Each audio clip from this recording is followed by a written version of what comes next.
The sports world erupted in shock when the news broke. Caitlin Clark, the electrifying rookie who's taken women's basketball by storm, had just signed a jaw-dropping $50 million deal with Jordan Brand. The reaction was instant, and none more stunned than WTA CEO Steve Simon. For years, Simon and the tennis world have prided themselves on being at the forefront of women's sports endorsements, with icons like Serena Williams and Naomi Osaka representing power and progress. But this move by Jordan Brand, choosing a WNBA rookie as the face of their global campaign, signaled a massive shift in how influence, marketability, and legacy are being redefined across women's athletics. Caitlin Clark's rise has been nothing short of meteoric. From dominating college basketball at Iowa to shattering viewership records in her rookie WNBA season, she's become a cultural force. Everywhere she goes, arenas sell out. Her jersey tops the charts. Her every move draws millions of clicks, clips, and conversations. Brands have long been circling, waiting for the right moment to tie their name to hers. But when Jordan Brand stepped up with the richest shoe deal ever offered to a women's basketball player, surpassing even some of the most elite male contracts, it was more than a business transaction. It was a statement. For Steve Simon, who has watched the WTA's marketing power wane in recent years compared to the explosion of women's basketball popularity, this moment was bittersweet. Tennis had long been the global standard for female athlete marketability. From Sharapova's modeling deals to Serena's multimillion-dollar Nike endorsements, the WTA was once the crown jewel of women's sports branding.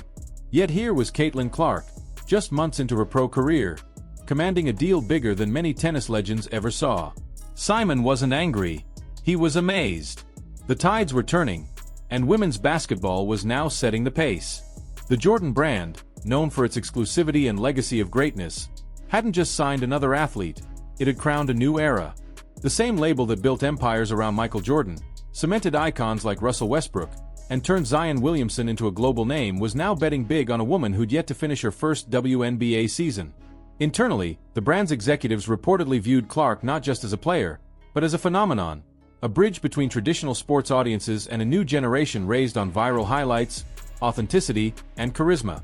For years, female athletes have fought to be taken seriously in the endorsement space, often underpaid compared to male counterparts despite equivalent influence.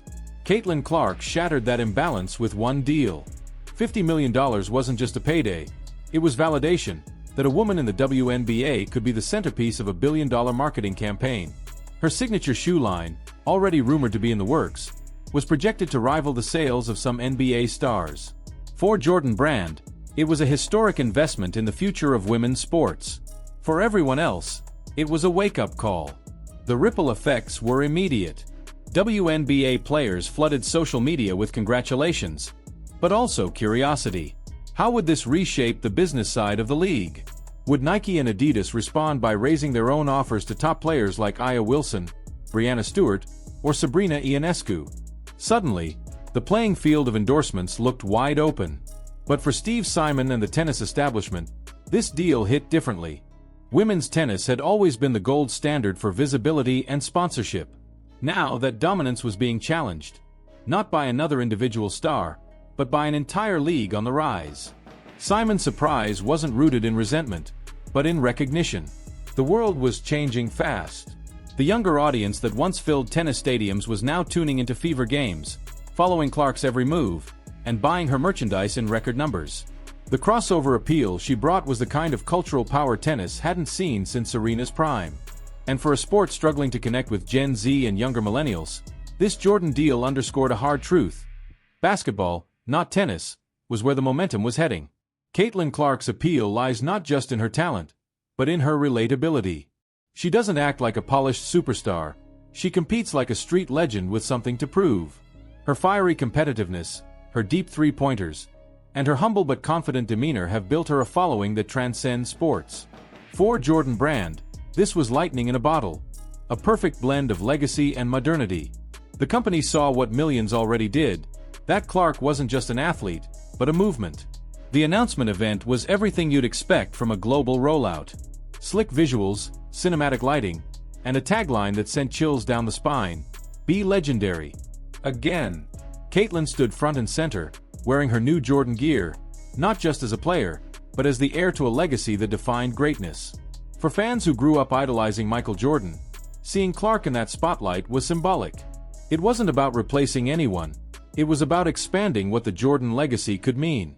Meanwhile, as the sports world digested the numbers, analysts pointed out that this wasn't just a win for Clark, it was a landmark for women's sports economics. Never before had a women's endorsement shattered so many ceilings at once. The deal positioned Clark as not only the highest-paid female athlete in basketball, but potentially one of the most marketable figures in all of sports. Endorsement insiders noted that this could spark a domino effect, forcing brands across tennis, soccer, and track and field to rethink how they value female talent. For Steve Simon, this might be the spark tennis needs to re-examine its own approach. If a rookie in her first season can pull a $50 million deal, what's stopping tennis from building similar icons in its ranks? The WTA still has stars: Coco Gauff, Iga Swiatek, Aryna Sabalenka, but none have been packaged or celebrated with the same energy the WNBA has given to Clark. And that's the difference. Basketball, for all its internal drama, has learned how to market emotion.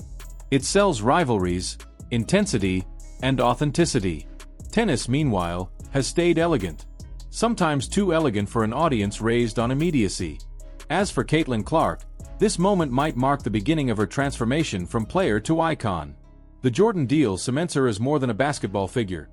She's now a global ambassador for the next generation of athletes who refuse to be boxed in by gender or sport.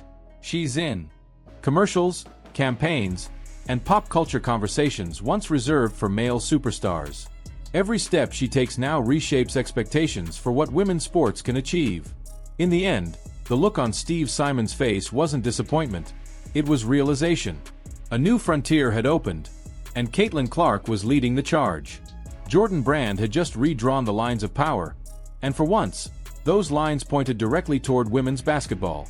The message was clear: the future of athletic branding wasn't just about who wins championships. It was about who captures hearts, commands screens, and changes the conversation. As the echoes of this historic deal continue to ripple through every corner of the sports world, fans are left wondering what comes next. Will Caitlin Clark's success inspire other brands to follow suit? Will this spark a golden age for women's sports endorsements? Or will it expose the gaps between leagues that embrace evolution and those still clinging to the past? Whatever happens, one thing's certain: Caitlin Clark has just rewritten the playbook. She's not just the new face of Jordan Brand, she's the new face of possibility itself. If you believe women's sports are finally getting the recognition they deserve, drop your thoughts below. Should more brands take bold chances like this? And how do you think this deal will reshape the WNBA and beyond? Don't forget to like, subscribe, and hit that notification bell.